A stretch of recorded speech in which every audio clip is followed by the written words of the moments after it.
Happy New Year, VC. It's 2025.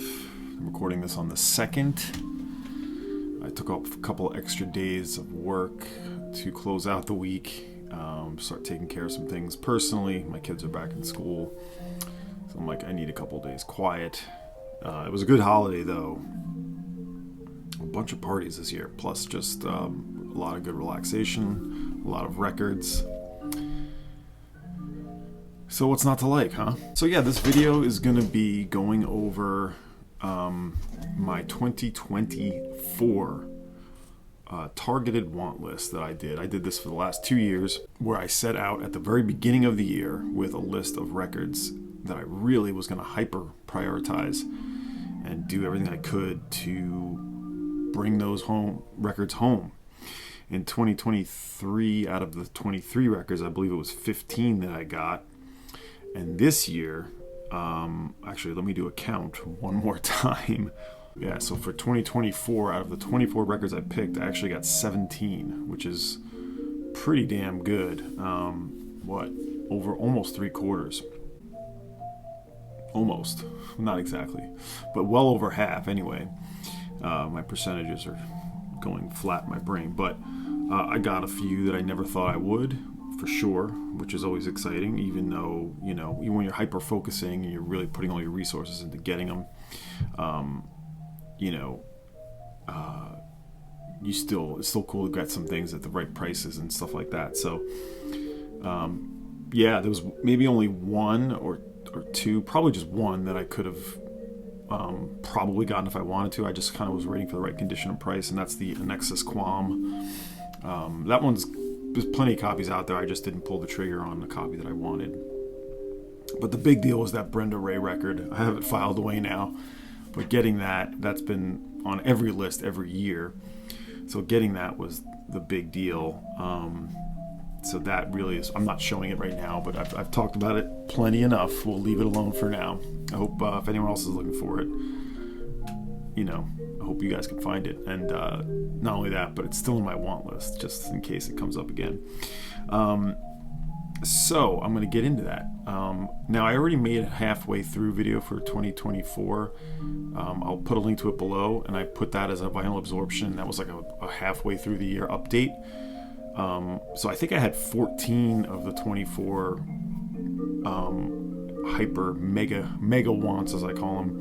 I had 14 of them halfway through the year, so I've only added 3 since then. However, I'm going to also other big heavy duty records that could have been on the list that are definitely meg-wants and that easily qualify, could have been on the list, just weren't, and a couple I'm just like still can't believe I got. So a bunch of heavy ass records to show. Yes, not cheap records.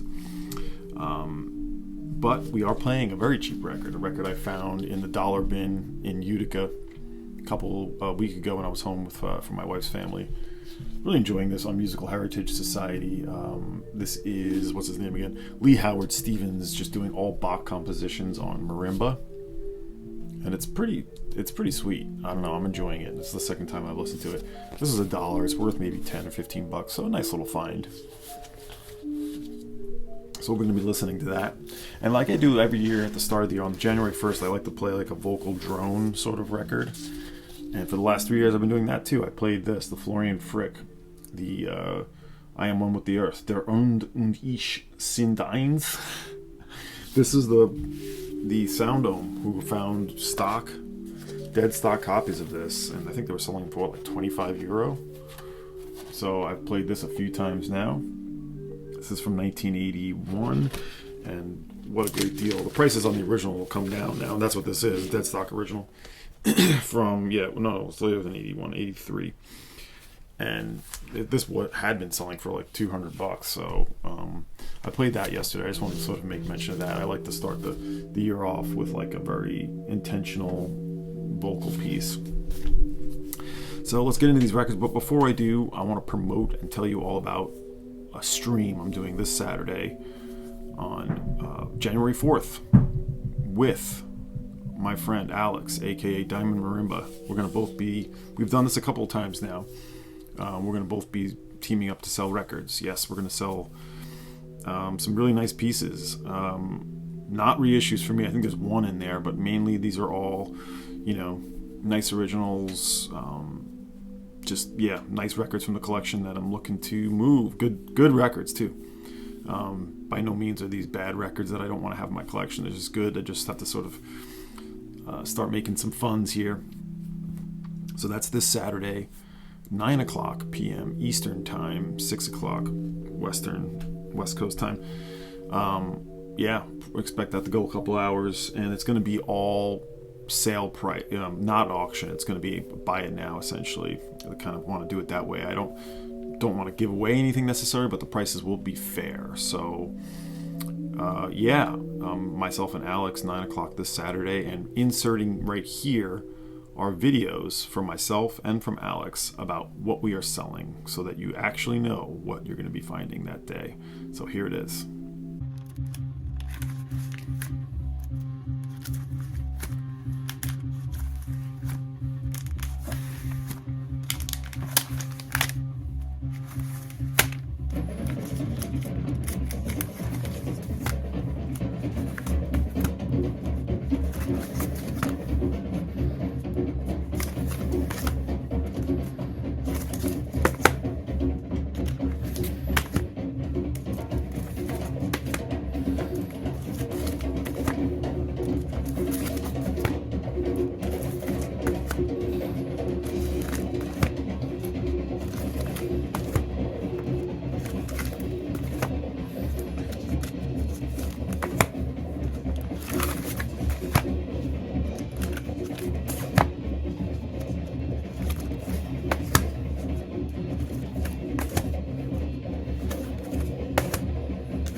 All right, so join us then if you can.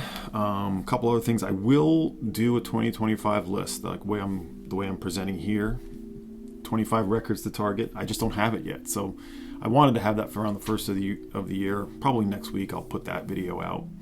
I have a bunch of artist-centric, artist appreciation videos I want to do. A couple other cool ideas, and I have a very special Angry Mom related record video to do. That's it. Other than that, vinyl tags, I don't I always like the vinyl tag, but I don't believe I'm going to be doing it as it stands now. If Mr. Stunty comes out with one, I'll probably do his, but the whole tag thing has gotten pretty uninteresting to me, unfortunately. What's his name? Mr. Pretty Green Vinyl Guy. Seems like a good dude. I just didn't really particularly care for those questions. I didn't really get into the questions. So there was that. I don't really care that it came out early, I guess, but I don't believe I'll be doing that tag. So, and then whatever other tag, I'm a little bit, like a lot of you, sort of sucked out of tags. I kind of wish Andrew Tales of the Crate would come back and sort of reclaim his tags. His tag, anyway. Okay, enough blabbering. So, I will show everything first very quickly that I already showed halfway through. So I'm linking into that video if you want to get a deeper dive into each of these records. So these first, 14, I think it is, are all ones I showed back in, June. But I'll show them again quick here for reference, just because to put them all in one place, okay? And then we'll dive deeper into the ones that are new, that I've not shown before, or that are new acquisitions that are part of this list. So here it is, 17 records from 2024 that I targeted that are now here. This one was probably the most controversial because I got the wrong record. There's a whole link to that video I can do.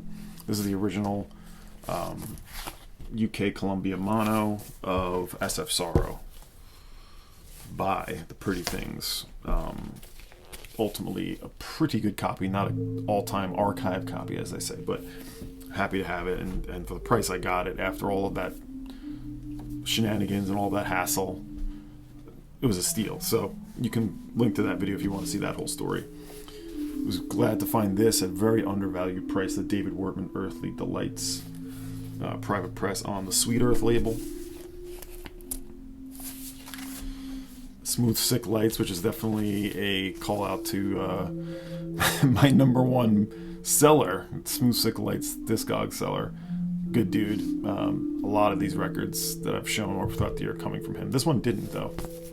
This Mahogany Brain, a very, we'll say, acquired taste, we'll say.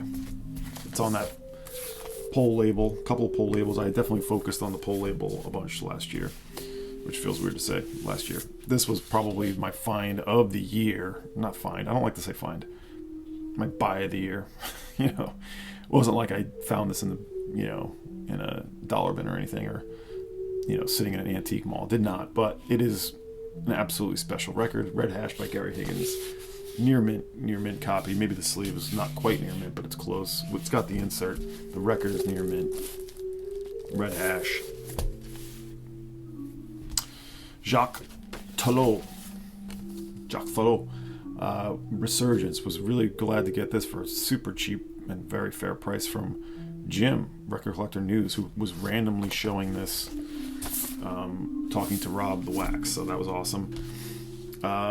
We have Nuno Carnaval, Plucuba, the original Portuguese press. I'm actually selling the follow-up. I've focused on that one of the vinyl absorptions. So I'm selling that in this stream sale on Saturday. There it is. Meditation and Dub. This is when I saw the 2023 WFMU Record Fair. Didn't buy it then, but then soon after, right around the first of the year, actually in January, I found this copy for a really nice price on Techniques. Beautiful dub album. What an amazing cover. This is also a big time meg-wants. Isophonic Boogie Woogie by Roland Young. I had the reissue for many years. Always wanted this because it's just a very unique, very fucked up and beautiful album, and the cover obviously is something else. I haven't tried. I talked about getting off this tag. I'm gonna probably leave it. That looks problematic. But still a pretty nice cover actually, and the record is a nice VG Plus on Flowchart Records from 1980. There's Doug Hammond. This one I want to listen to again actually. Not that I don't like it, of course. Folks. Bayer Lancaster's on here. I won't go through the whole thing, but Lancaster's on some of these tracks. This is on his own Idabib label. Again, you can link to the video where I really talk about each of these records in detail. Here's probably the finest record on Pole, the original Maison Risée. This is the double LP on the original Pole labels. Probably one of the best. It's a French space rock prog album, and it's absolutely incredible one. The second EP and final EP from Scorched Earth Policy. Shout out again to Ben Romley again for helping me grab this in New Zealand. I love this band's 2 EPs, of course, on the Flying Nun label with the custom labels, as I like to collect. The first 8 years of Flying Nun, whatever it is, on those custom labels, all 45 RPM EPs. I got this one from, well, I'll talk about it but this was from a Japanese online seller. Drum Vocalo from Daniel Humer. I'm actually using the first track, Drum Vocalo, as my new theme and intro for Threading the Needle, my radio show, every Saturdays at 11, WRFI. On the IML label, there's a couple on this label I want to get still. Another Palm, or not another, but the one Palm record I got this year, right? Yeah. There was a bunch I almost pulled the trigger on, never got. The Madagascar Now, of course, that's a hefty one, but this one was really great. Jean-Charles Capon, Philippe Maté, or it's right here, yeah, Serge Rarson and Butch Morris, the American, on the wonderful Palm labels. And probably this next one, yes, one of the most beautiful covers, just bar none, on Tacoma Records. Robert Pete Williams, this is Louisiana Blues. Just stunning. It's got the insert inside, which is also stunning. I showed it in the video. You can see it again. Of course, I collect these original Tacoma black labels. The last Windy and Carl I needed. 2022, 2023 were big Windy and Carl years. This is the first one for Cranky Depths double LP. And yeah, that is where we left off in June. So now, here's the records I have not shown yet from my targeted list that I grabbed in the last, 5 months, 6 months. So a couple of these I got like right away, and then it was kind of quiet. Anyway, here's one. Not really seldom we talked about. I think Thomas, I don't know if those streams are coming back with Michael and Thomas, hopefully so. But this is the Finnish Vesa Matalori. Actor and musician who made like this jazz funk prog sort of groovy record called here it is. Great graphic, great design, 4+20. This is from 1971, I think it is. I don't have the year. I didn't write down the year. It's something like that, early 70s. But this is on the Finlevy label, a Finnish label that was one of the independent labels at the time. Here's what it looks like. Doesn't have a date on here. I think it's 1970 though. So this one's great if you love flute, and that's always a thing for me. I love flute in all of its capacities. So this is definitely a funk, psych, jazz, funk, flute record. A lot of instrumental, a little bit of vocal. He was basically a pretty big Finnish pop star almost later on. And he just died a couple of years ago in 2022.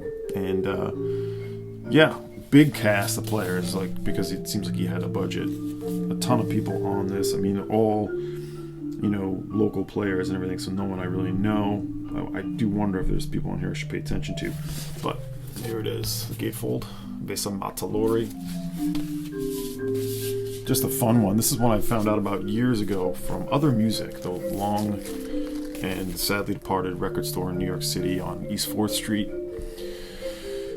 Very, very important in my sort of like knowledge and upbringing for music.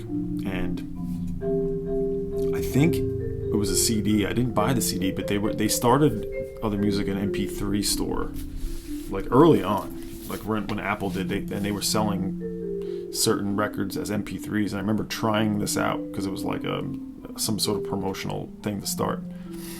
And I had it. I think I still have the original store-bought MP3. Have you out there bought MP3s?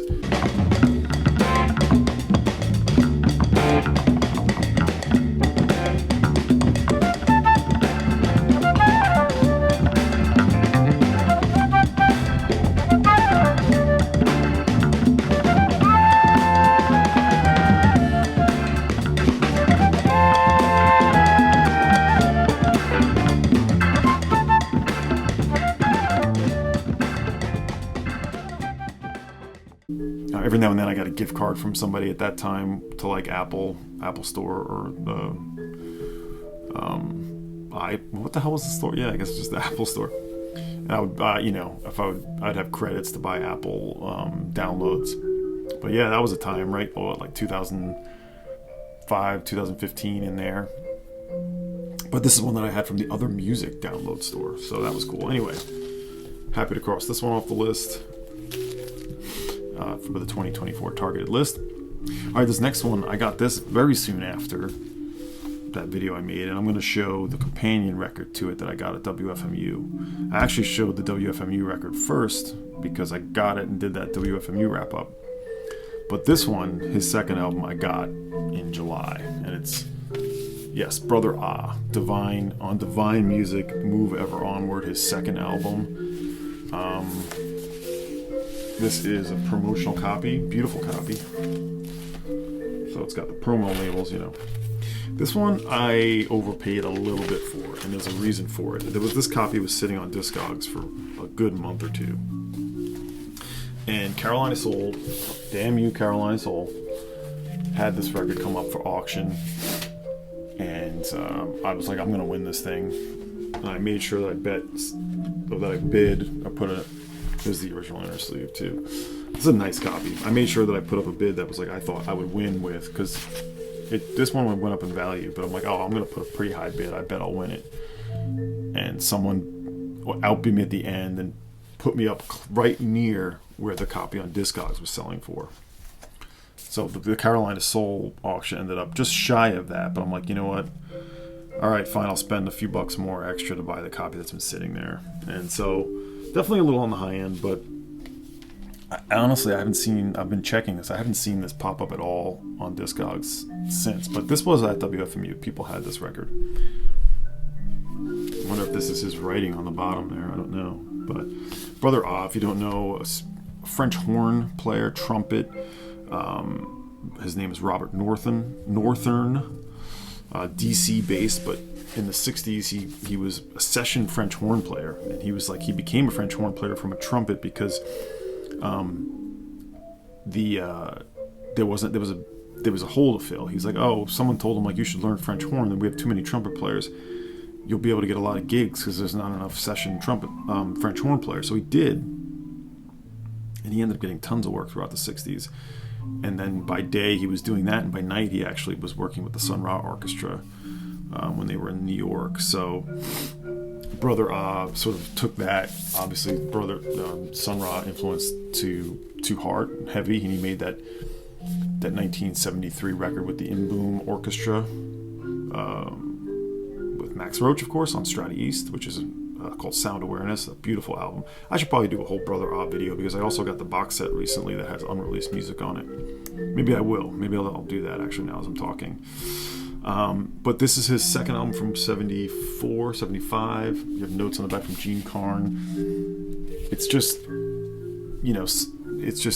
this is spiritual jazz 101. I wouldn't even say 101. I would say this is like a classic spiritual jazz sound. Lots of African instrumentation. He brings in sort of ethnographic sound. He brings in jazz. He brings in ambient music, basically. This is sort of an ambient music. There's a lot of calm and tranquil parts to this.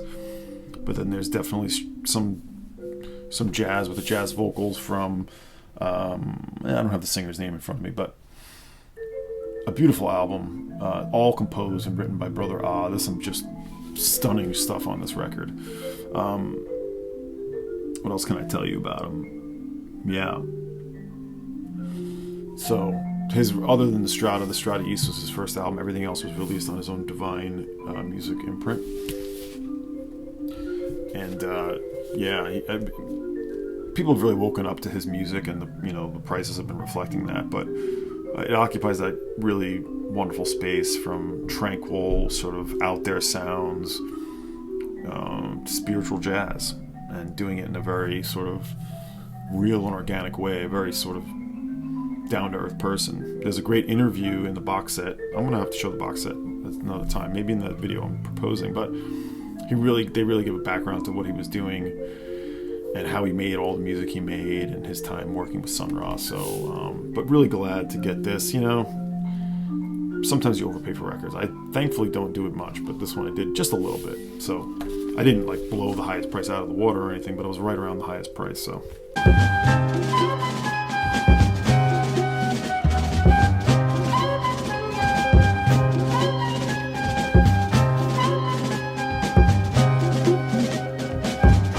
I am not afraid.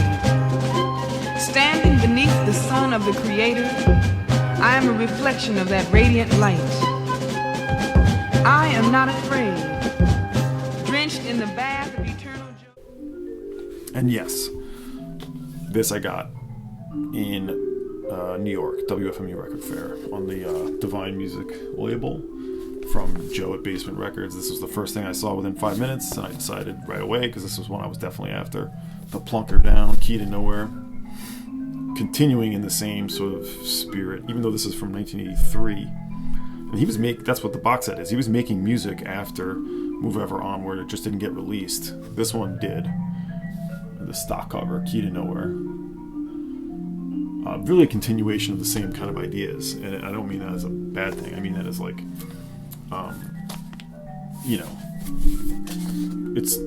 he's moving further out in a way. He's trying to do other things. But it's coming from the same sort of like toolkit or same sort of ideas, but he's definitely going to more expansive territory. A lot of people prefer this one. I love them both, but everything I've heard from him has been really beautiful and wonderful and very rewarding. So that's Brother Ah. Move Ever Onward is the one that was on my list for 2024. And I just wanted to show this because this was another WFMU purchase and a focus and a target for that specific fair, and a pretty mega heavy record, the Juju Chapter 2 Nia. This one I've only spun twice, so this one's staying out. That's the other thing. These are all getting filed, so I wanted to make a delineation, do this video. They all get filed, but a couple will stay out to play because I need some more plays with this. On Strat East from 1974, their second album, Juju Chapter 2. Those Strat East labels, you know and you love them. Is really led by, what's his name? James Plunky Branch, who's the reed and flute player, percussion. They would become Oneness of Juju, and then Plunky would also be in the Zaba and His Natives album. He was also on that record, which precedes these Juju records. But these are great if you want, like, you know, heavy duty percussion, heavy duty sort of like jamminess to it. You know, very much. So not everything on Strata East appeals to me. Some do, some don't. I mean, and the ones that don't aren't bad, just maybe not worth what they go for. But this one was one I really wanted to get. It's got a cover of Black Unity, the Pharoah Sanders track. Otherwise, they're all Plunky, they're all originals. Otherwise, Plunky and Kabinde. Where is he? He's there he is right here, playing sax. So beautiful stuff. Juju Chapter 2, as I said, they would become Oneness of Juju on those Black Fire releases. I don't have any of those. But yeah, I guess they made this in Richmond, Virginia when they moved there. And they really got involved in sort of like black social movements and just obviously speaking out for equality. So that's obviously a big part of the music of the 70s on Strata East. This is their second album, if I didn't mention it.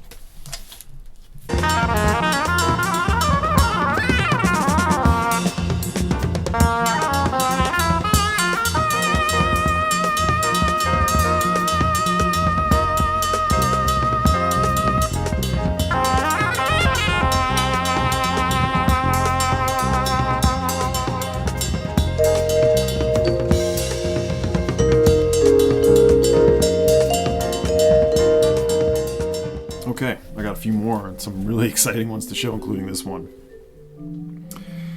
I barely even told anyone about the existence of this one. I've been just sort of amazed that I even have it.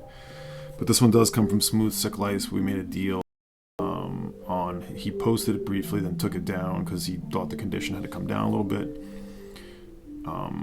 It's not a pristine copy, but it's pretty nice, pretty good.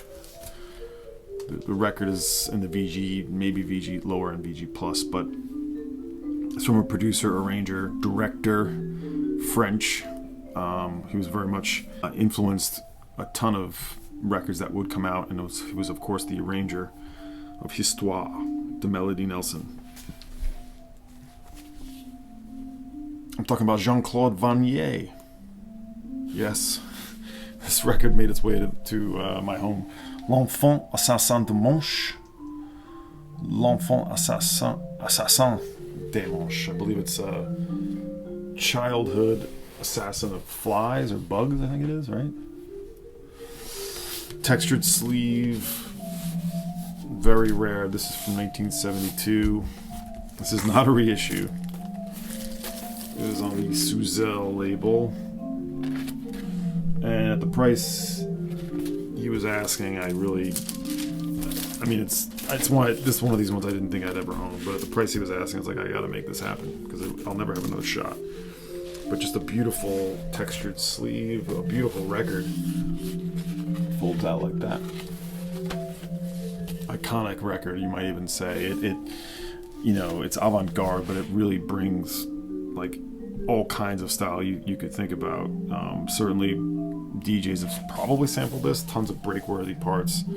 It's sort of his moment as like to sort of show his stuff, to flex his muscles, Vannier. So it's just the tour de force. It's one of these records that you just sort of like revel in. You have text by Serge Gainsbourg, who's writing the sort of description of each track here. I won't go into that and start doing that, but yeah, just one that just massively influential, massively unique, just in the way that he just brings everything together like a kitchen sink, It's certainly on the experimental edge. It's got some harsher moments, but some funky moments. It's like, it basically feels like a library record, I suppose, too, but what was not a library record. Suzel, pretty rare. I don't know how many they pressed of this, but it is a nice copy, actually. As I look at it, the wear is pretty light. So yeah, it probably does play VG Plus. I have to play it some more. This is not one that you can really play while anything else is going on. This is a focused listen that you want to have. But Jean-Claude Vannier, L'Enfant Assassin des Manches. Yeah, it's stunning. Amazing that I have this. I'm very thankful that I was able to bring it home. And again, thank you, Smooth Sick Lights, for an incredible deal on this one.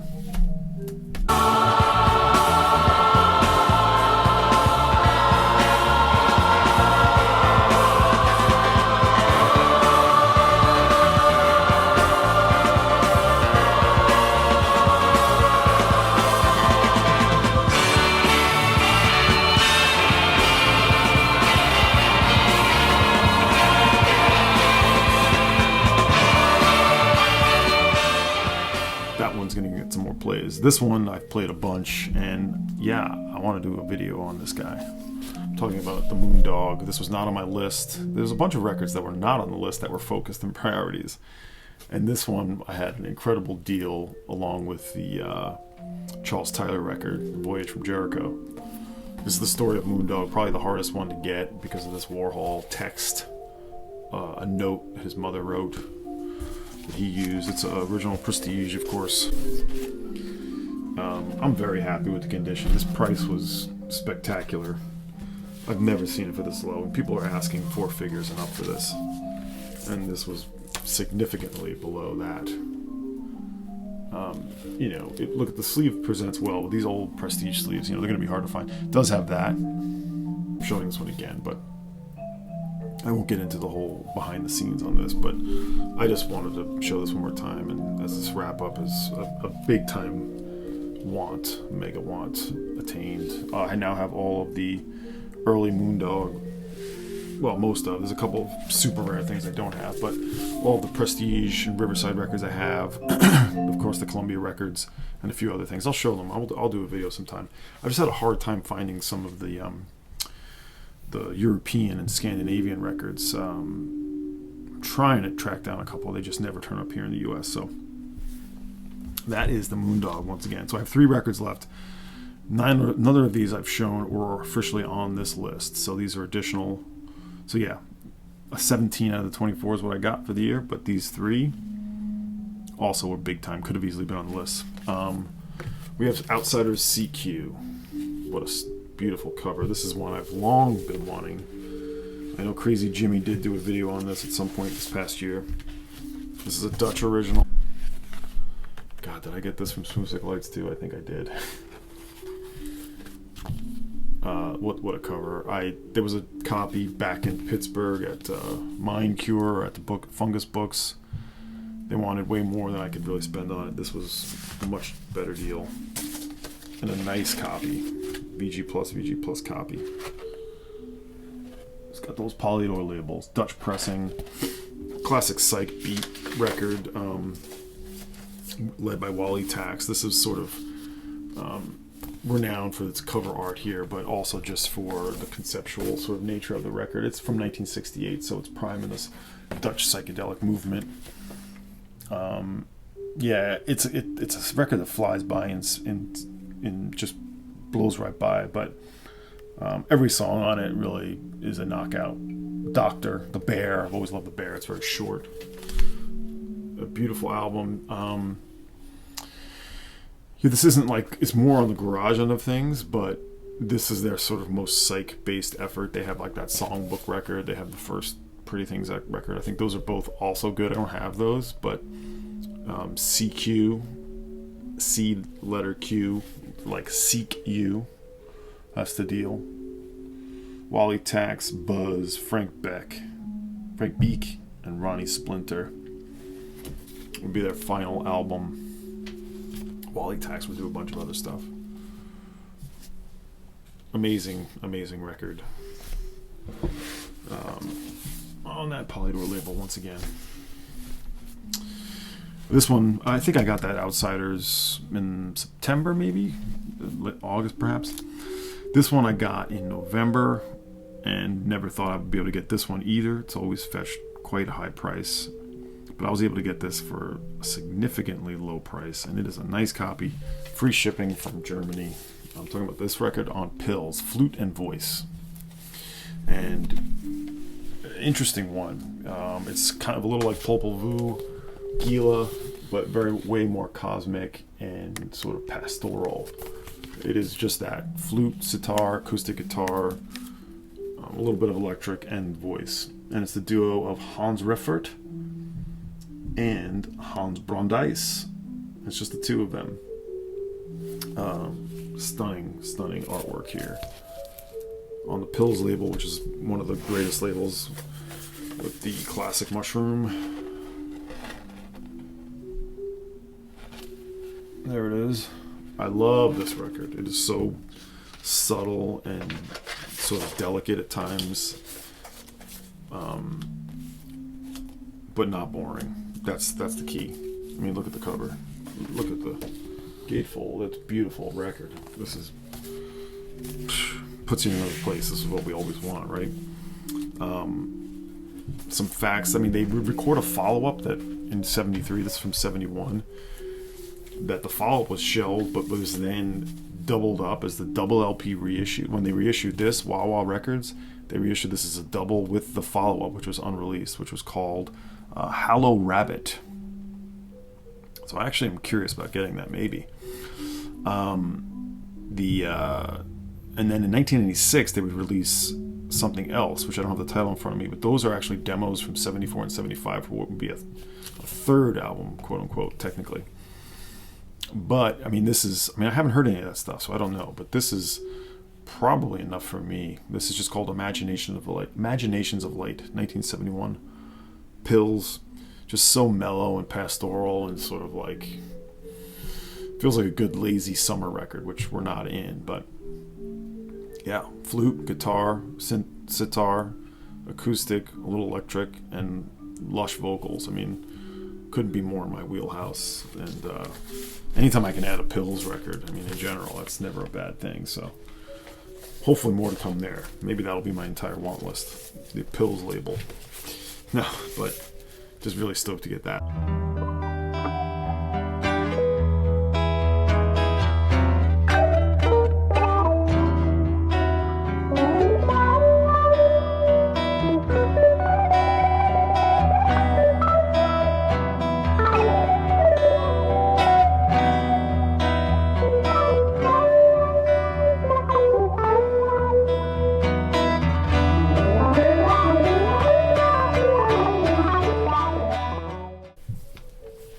This last one, as we finish up here, one I've long, I had a reissue, a Sunbeam reissue, then I traded it in for a record store day reissue that included the first time issue of this on mono, but this is definitely up there for top Psych LPs. I know it was in my top 25 at least, somewhere in the top 25 when I did that Psych 100 countdown. And I periodically check for this, and it's just always been, never really wanted to pay up for it because I had the reissue, and I was just waiting, biding my time. I remember Billy's Record Salon in New York for the last year's WFMU 2023. He had a copy in the store, but it wasn't in the best shape, and the price was a little high, I thought.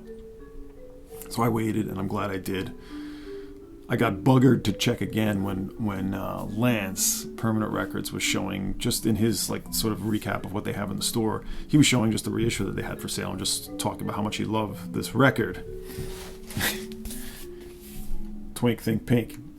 And I'm like, let me check again. Let me check and see where this is at. And lo and behold, I found a pretty nice copy on eBay for a great price. Made an offer. I was very happy to get it for this price.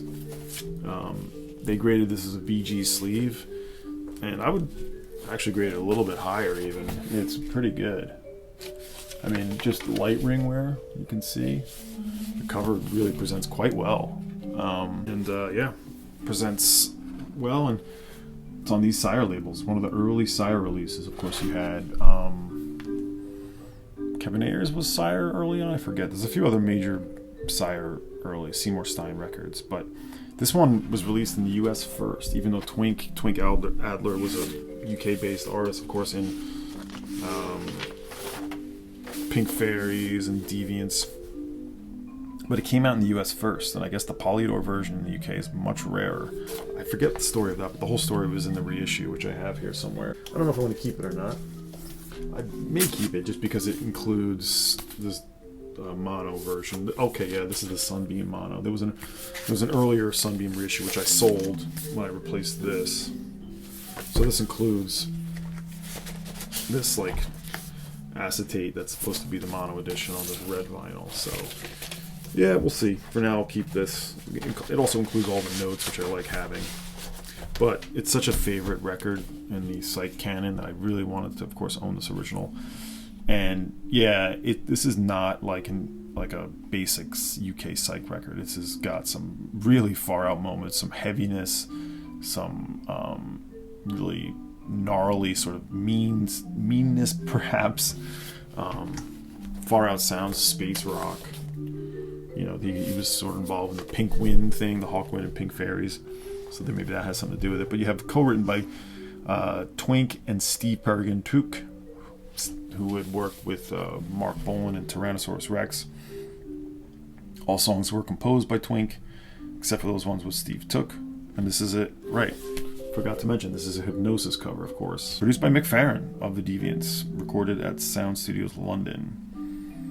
And then you get this whole description here in the middle. But this is, the USA pressing on Sire.